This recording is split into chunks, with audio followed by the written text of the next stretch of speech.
Alright guys, welcome back to part 4 of this restoration project, and today we're going to get started on trying to get some of these wiring and other contraptions disconnected from the cab so that we can pull the cab. Now, 4 bolts hold the cab to the frame, and they can be a little tricky to get out if the captured nut decides to turn loose. We'll disconnect the brake lines right here. We'll disconnect the get this steering shaft off the steering column, and that's about all we're gonna have to do really, other than some linkages. Now this does have the manual clutch, so it does have some linkage to have to undo from it. Now normally I'd pull a cab with the doors off, the interior stripped out and everything, but this time I'm going to try to pull it with everything on it. And then I'm going to set it on top of the dolly I made for it, and then we'll take off the doors and whatever we need to as we need to do it. But the main thing I want to do is go ahead and get the frame cleaned off and start on the frame and get it done before I start on the cab, because I know there's some rust stuff that's going to have to be fixed, the cab corners and all. Alright, so where to start? Alright, it's a big project. The easiest place to start is with electrical. You got a bulkhead connector right there, a little better. And the good thing about Chevrolets, on their bulkhead connectors, one bolt holds it together and then it separates. This one will go, this section here is the front wires, front headlights. You got a section, another section that goes to the back lights, and then you got a section for the engine. So it all separates once you get that bolt out. Makes it a lot easier to disconnect the wiring on here. So that bolt looks like probably a 10mm, and so let's go get us a 10mm ratchet and we'll get started disconnecting. I'm going to try to stay out of the way of the camera. 10mm, it's not tight, so we'll just use a nut driver. Disconnect the bulkhead connector. The bolt will stay in the connector. Won't have to worry about that. And then we start tearing this apart. Just slide it out. That'll be one section. That's probably going to the tail lights. This other section will go to the front part where we took off the core support, so we can figure we can get all of that wiring out of our way.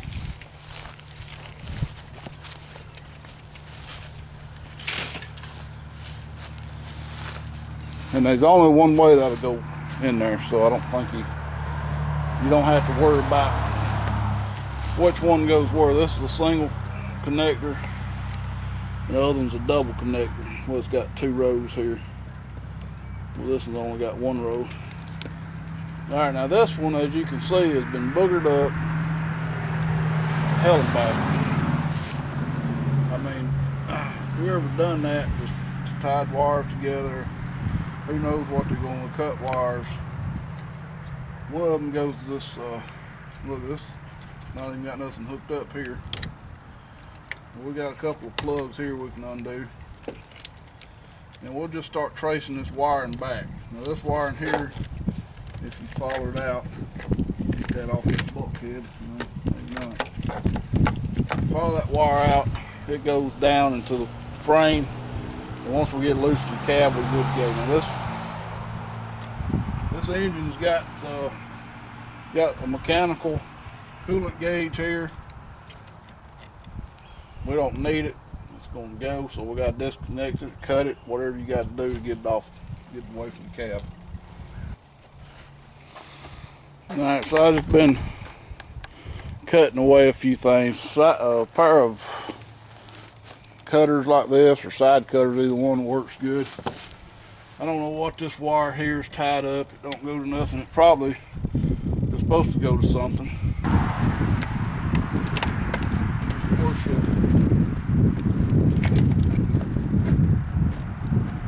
That's a tack cable. It's got to be undone from the transfer case. I'm gonna have to rebuild this wiring harness because it is in bad shape. So all this crap on around, this stuff here has been broke off. Probably had a hell of a damn vacuum leak.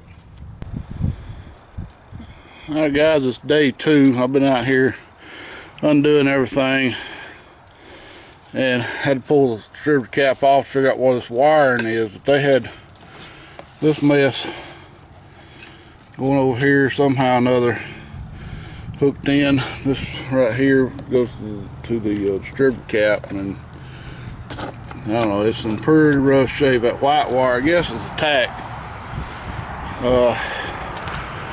Also got everything undone off the front.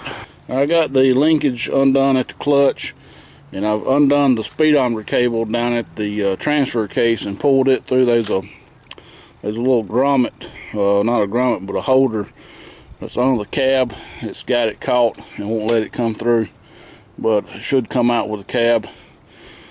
Now on the emergency brake cable, I went ahead and just snipped it right there. This cable can only feed through this way, so you'd have to pull it back up through that way, and I didn't really want to take the time to try to undo it back here. I've got a new cable, I'm pretty sure anyway, but back up in here is where you'd have to figure out how to undo it. I couldn't get it to come loose right easy, so I just cut it and put a new cable on it. So in here, all we like is the shifters.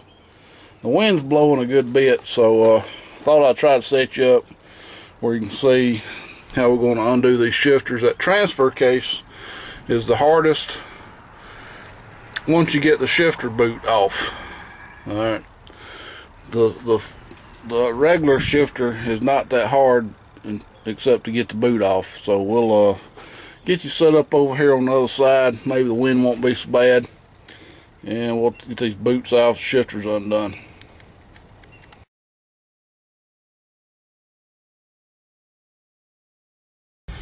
Now we're going to try to get this shifter off first, and there should be some screws somewhere on the side.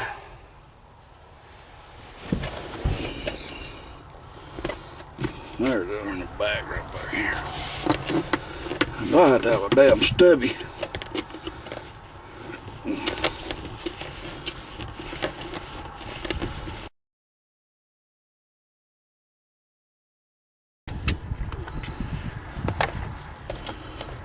This another one.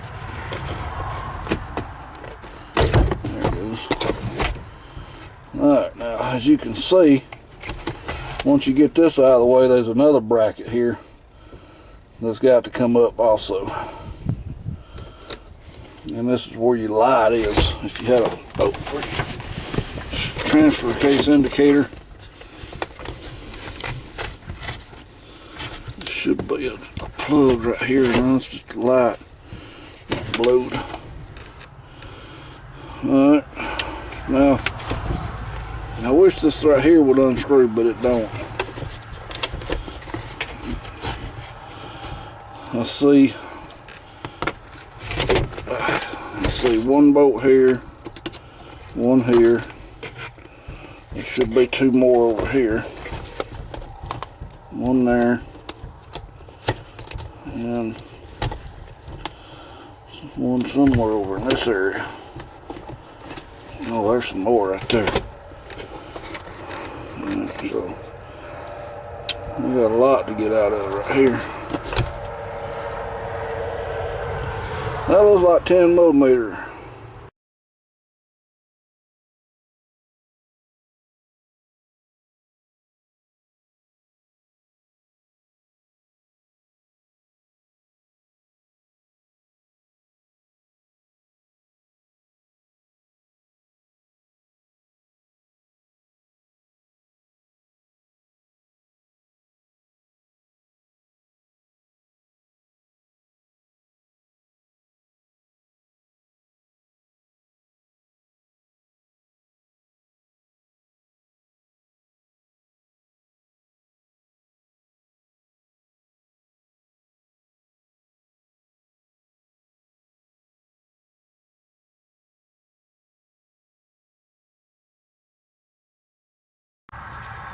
Alright, so I hope y'all can see. There's this wire that runs down through here. That's got to be disconnected from this little clip right here. Holds this wire in. There's another wire that goes underneath there. I don't know why. We can pull this up.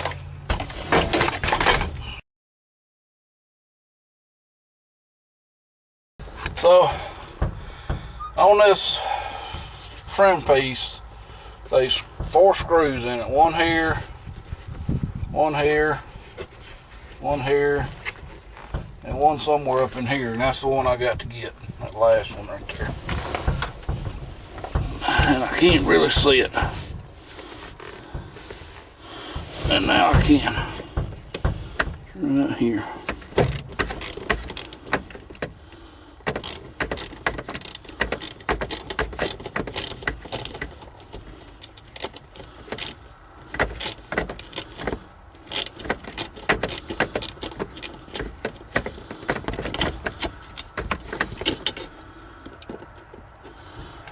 Probably can get it with my fingers now. I can get that out.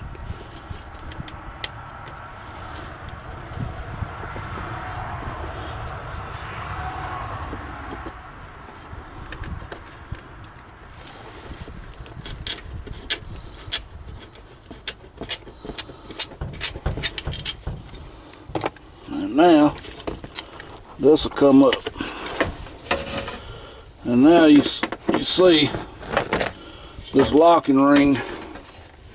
Can you see that? I can't see if y'all can see that. Where my hand's at, right here. There's a locking ring in here that's already undone, so that makes it easy to pull this up and out.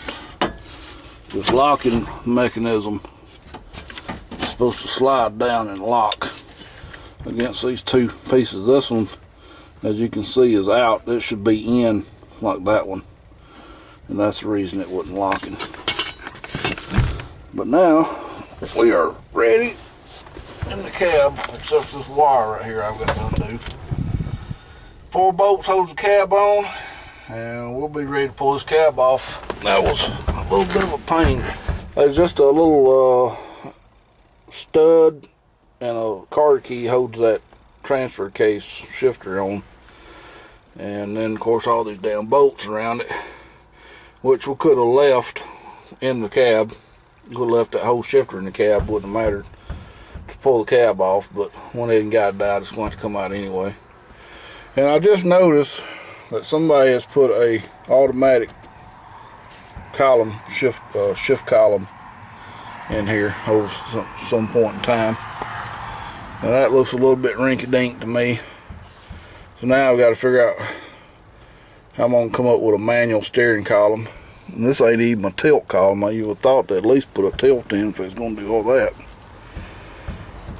But anyway guys, I'm going to get 4 bolts out and we'll be ready to lift the cab off. So that'll be next time. Thanks for watching. Please rate, comment, subscribe if you haven't.